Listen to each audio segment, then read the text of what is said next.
And as you work on those tweets, I would love to introduce you to our next speaker of the evening, Marian Dorst. Marian is a sophomore from San Diego, California, studying Spanish and medicine, health, and society. While her dream is to become an opera singer in Europe, she is studying to become a nurse practitioner and hopes to eventually travel the world and both explore and provide medical care.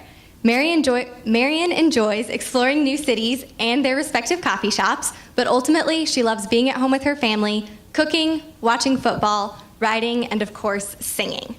At Vanderbilt, she is involved with the campus ministry crew in the Vanderbilt International Relations Association, and she is also a group leader in the Vanderbilt Student Volunteers for Science.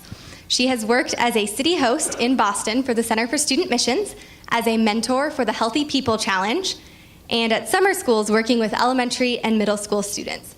Above all, Marian strives to help her students and others find their self-worth and to realize that self-love and self-appreciation do not arise from perfection, but from self-acceptance. Please join me in welcoming Marian.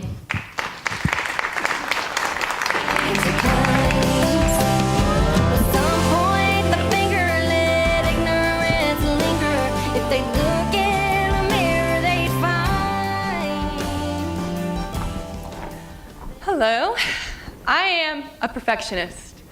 Think of how many times you've heard someone say that, or maybe you've said it yourself. I've said it 1,000,000+1 times, and a lot of us consider it to be an imperfection and a weakness. And as a result of that, it causes us to be overcommitted and overexhausted, and these are often what we consider to be good signs that we're doing college right.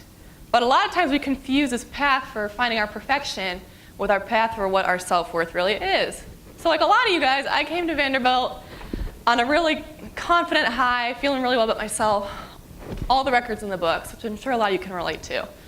But I was slammed really hard right from the beginning here in college. I got a 68 at my first exam, which after getting straight A's, hurt a lot. I met a really great guy, and we pseudo-dated for about a month or so, until he ended things via an email after a month. I took my first shots of alcohol, and went to my first parties like I thought I should. And that led to me on Wednesday nights, I'd often be with my guy friends drinking moonshine in their dorm.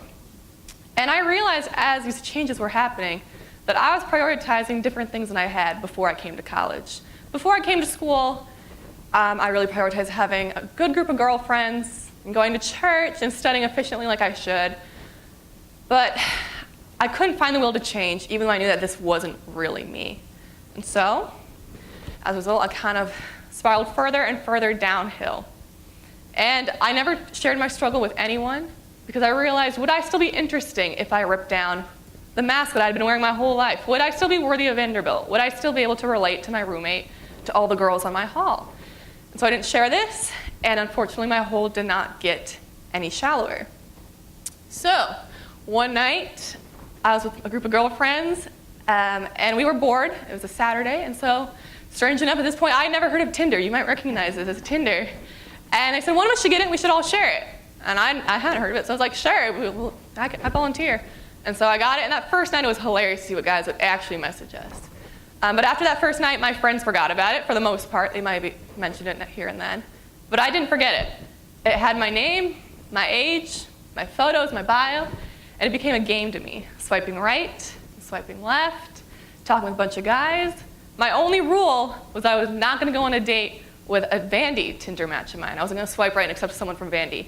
And that was because if word got around that I went on a date with, someone from Tinder, my facade would be gone. So with that perfect logic, I went on a date with a non-Vandy Tinder match of mine. And strange enough to both of us, it worked really well for a while. But like a lot of good things in my life at this time, it didn't last. And so I was crushed, and we separated ways on a Saturday. And so that night, I went to a party, and I kind of slipped back to my old ways. I got slammed with alcohol, and I flirted with a lot of guys. And so the next morning, I heard from a girlfriend of mine who I didn't hear from very often, and she invited me to go to church. And I was full of alcohol still, and I was full of a lot of shame from that, because I knew that wasn't me. But somehow she talked me into it. So I went to church, and I've gone to church my whole life, so I was going through the motions. I was singing the songs, praying, listening to the sermon. But what was different this time is while we were singing one of the songs, something clicked. I mean, I've always believed the gospel and all of that, if there are any believers in here. But this time it actually felt real to me, and I started bawling in the church, just crying my eyes out. So with that, I realized how much my perfectionism was ruining me and how much it was humbling me, which is actually a big deal for a perfectionist like I was. So I realized that this trend of being a perfectionist has always run through my life. In high school, I tried to be the best at everything, and that drove me to unhealthy levels. This is me 4 years ago. A lot of people didn't even realize in high school I was struggling to be so perfect that I was anorexic for 2 years. So that was me. I'm about 40 pounds heavier right now, and I don't look really large. So I was trying to add physical perfection on top of everything else, and it was just a downward spiral. In college, it wasn't really different. It was just different things. I studied hard, but I didn't get the grades I wanted. I didn't know what I wanted in my social life because alcohol was poisoning me, and I fell through the cracks of Greek recruitment. I didn't even have family to really turn to because I'd never spoken to my extended family before then, and how would it feel if I reached out to them now at this time when I was at my lowest point? So I had a decision to make, and while my friends looked for summer jobs and internships and research, I decided to lead Christian urban mission trips in Boston. And I've never been on a mission trip in my life before this, and I'd never been to the Northeast. So this was saying a lot. I wanted to get away from everything I knew, all the people I knew, because as much as I love my parents, they clearly had a path they wanted for me. And so I decided I have to get away from all of that and just kind of meditate myself and think, who am I? And once I answered, who was I, what was I going to do with that? Would I have to start from scratch and start all over? My 3 months in Boston that summer, last summer, were fantastic. And I was truly surrounded by a lot of love and by a lot of great people. I hosted 10 mission teams from 8 different states in the US, ranging from West Virginia to Michigan to Seattle, Washington State. And they taught me so much. I dealt with a lot of different types of people. And I realized what self-worth truly was to me. We worked with substance abusers, we worked with former criminals, or anyone who felt worthless or empty like I'd felt. And a lot of these people became my best friends. And so what was great about that was I met so many people and heard so many stories, and people who were even more imperfect than I was, yet they were doing great things. And one man in particular, he was a former heroin addict for about 25 years or so. And he was raised Christian. He shared with me while he was struggling through his addiction, he always prayed to God, asking for things he did not have. He finally felt free, and he finally felt at peace with himself after 25 years of going through all this, when he started praying to God, thanking him for things he did have. And I realized that this appreciation of the qualities we do have is what our self-worth is, and it's not pretending or wishing to have the qualities that we don't have. And I also realized how valuable self-worth is, at the same time how imperfect it is. And so over the summer, by offering compassion for middle schoolers, and understanding that they have to go to the bathroom every 10 minutes, understanding all those great things, I realized that what my self-worth is working for and other people. And that's one reason I want to be a nurse practitioner now instead of an opera singer, which would still be fantastic. And so Boston taught me so much about that, and I realized that here at Vanderbilt, I've been trying to keep up with this drive for success, and it's trying to be comfortable, because it's so easy to fall back on alcohol and drug highs, on bad relationships, on indulgences and addictions. Because it made me feel like I didn't have to be perfect because I was intoxicated, so I didn't have to come across as clean cut. I could be sloppy. And so I realized that's what my facade was. It was being comfortable. It was being just not accepting, not embracing who I was.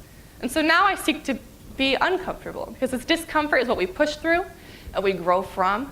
And I realized I found my self-worth through religion and through going to a far place across the country, since I'm from California. And that's not necessarily the formula for everyone. Obviously, that's not going to work for everyone. And so what will work for you, though, is if you tear down your facade, tear down your mask, and you finally see what's underneath. And not only do you recognize it and accept it, but you embrace it. And only then, once you embrace it, can you really go out and kind of do things beyond yourself. So thank you, everybody.